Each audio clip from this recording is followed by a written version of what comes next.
हाँ जी तो स्टूडेंट्स अस्सलाम वालेकुम। ये रही आपकी प्रॉब्लम नंबर 3.18, यानी कि इसको न्यूमेरिकल नंबर 3.18 की जगह रखा जाएगा। ये एक बच्चे की फरमाइश पे बन रहा है बिकॉज़ उसको ये क्वेश्चन सॉल्व करना नहीं था आ रहा। तो आप हमारी ये प्लेलिस्ट देख सकते हैं जो मैंने मेंशन की है, ठीक है जी। हमारी playlist electronic devices and circuit की प्लेलिस्ट, उसके अंदर आपको डिज़ाइन करना भी सिखाया जाएगा क्योंकि मैंने डिज़ाइन के क्वेश्चंस पे भी काफ़ी उसके ऊपर वर्क किया है, ठीक है। अब ज़रा गौर कीजिए, आपके क्वेश्चन में कहा क्या गया बच्चे, ज़रा गौर से पढ़िएगा। वो कहता है कि given the availability of registers of value 1 kilo ohm and 10 kilo ohm only.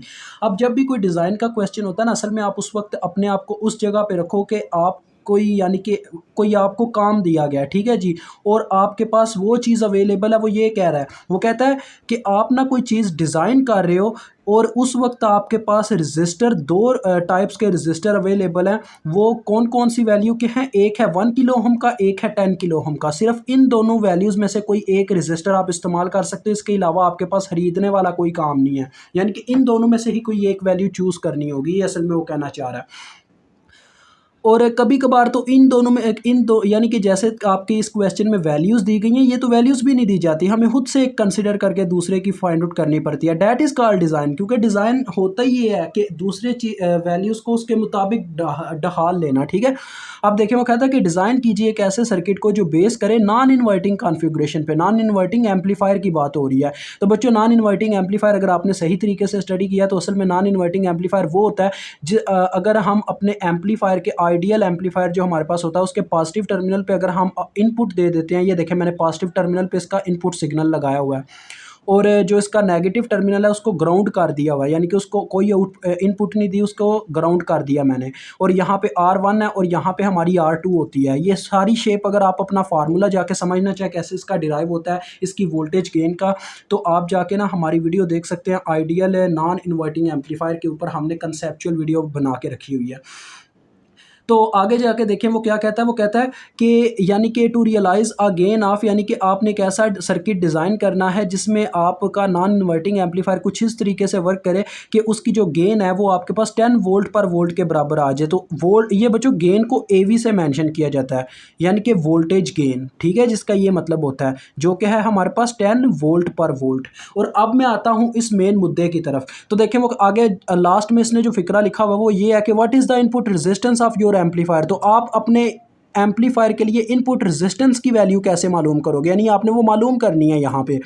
तो इनपुट रेजिस्टेंस को बच्चों आर इन भी कहा जाता है, R1 भी कहा जाता है, कई इसके नाम हो सकते हैं because it's a variable. Okay, कोई भी नाम दे सकते हो। अब देखें, मैं आपको ना आपके पास आइडियल नॉन इन्वर्टिंग एम्पलीफायर की जो वोल्टेज गेन की इक्वेशन आप प्रूफ करते हो और आपके पास आती है ना बच्चों, वो आपके पास ये आती है 1+R2/R1, यानी कि आउटपुट साइड पे यहाँ पे जो रजिस्टर होता है वो, और बटे में ये इस साइड वाला रजिस्टर, ये होती है इसका फार्मूला वोल्टेज गेन का, ठीक है जी। अब आपके सामने सभी कुछ आ गया। देखें, मैंने कोई आपके कहीं दूर से जाके कोई चीज़ नहीं उठाई, आपको बता रहा हूँ कहाँ से आपने समझना है, क्या करना है। अब सिंपल सी बात है, देखें उसने कहा था इनपुट रेजिस्टेंस आपने मालूम करनी है, तो हम उसको लेट नहीं कर सकते।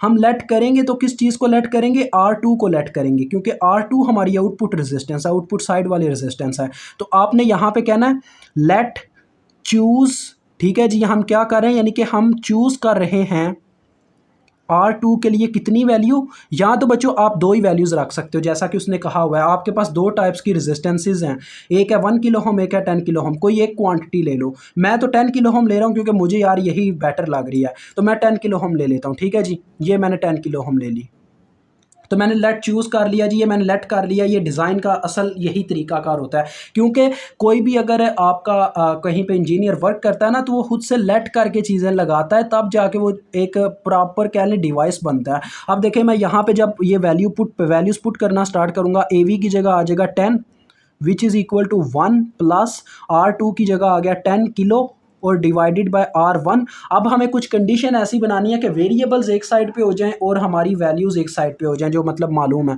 अब देखिए मैं क्या करता हूँ, पहले नंबर पे ये जो 1 है इसको उठा के दूसरी जानिब ले जाऊँगा, 10 - 1 हो जाएगा और यहाँ पे रह जाएगा सिर्फ 10 किलो ओवर R1। तो इस साइड पे सिर्फ रह गया 10 किलो ओवर R1। मैं इसको ले आई हूँ लेफ्ट साइड पे, ठीक है जी। मैंने लिखने के लिए इसलिए लिखा है क्योंकि वेरिएबल को हमेशा हम लेफ्ट साइड पे ही रखते होते हैं। तो 10 किलो ओवर R1 इस साइड पे रह गया ना, इस साइड पे, और ये 1 इधर प्लस हो रहा था, दूसरी जानिब जाके माइनस हो गया, तो 10 माइनस 1 इस तरह से आपके पास आ गया। ओके हो गया। अब ज़रा गौर कीजिएगा, अब नेक्स्ट क्या होता है। अब ये बन आपके पास सामने, आपके बिल्कुल आपके सामने है कि ये तकरीबन कितना बन रहा है, 9 बन रहा है।